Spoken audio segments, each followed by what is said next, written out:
Karma, the enlightened one. Karma is the living embodiment of an ancient Ionian soul who serves as a spiritual beacon to each generation of her people. Her most recent incarnation came in the form of a 12-year-old girl named Darha.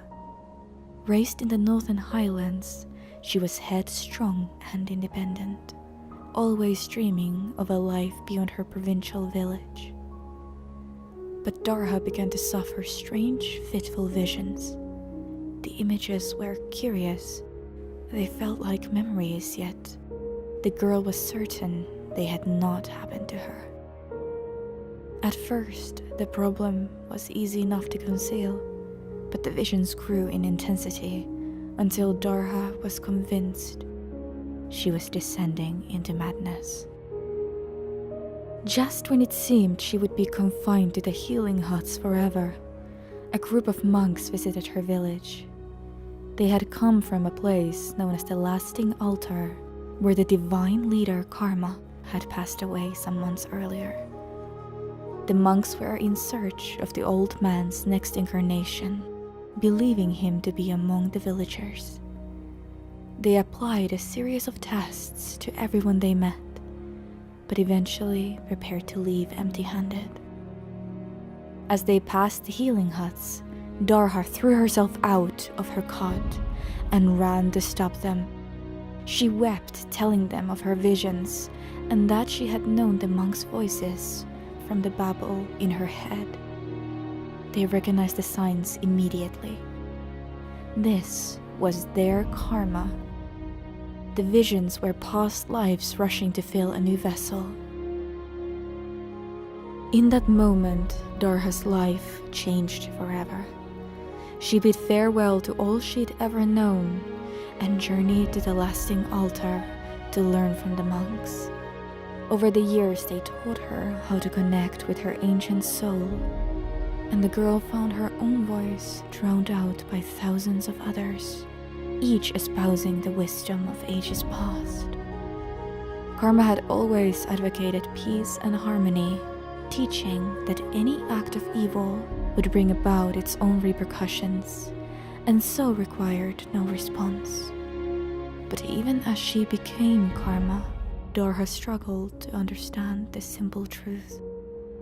Indeed, these philosophies were truly tested when Noxus invaded Ionia. Many thousands were killed as the enemy warbands advanced inland, and Karma was forced to face the harsh realities of war. She could feel the immense destructive potential that swelled in her soul, and with it, the impetuous voice of young Darha screaming, "What is the point of this power if not to use it?" Karma agonized over this. Eventually, she compromised, deciding to kill just one person, but that it had to be the right person to kill.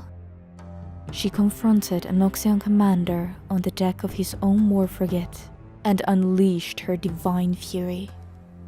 But instead of a single measured attack, she obliterated the entire vessel and its crew in a heartbeat.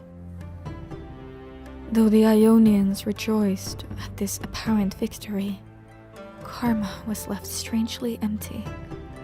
The voices that had spoken so clearly in her mind now fell silent, and she felt Darha returning to prominence. This brought little comfort, however, as she realized she had made a huge mistake. She returned to the Lasting Altar to meditate and perform penance for upsetting the spiritual harmony of her homeland. Killing would always be easy, but came at the cost of true enlightenment.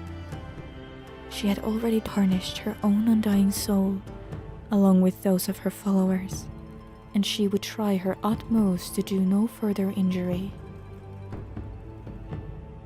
Though the war with Noxus is now long over, there are still many in Ionia who have become only too glad to meet violence with violence, even against their own neighbors.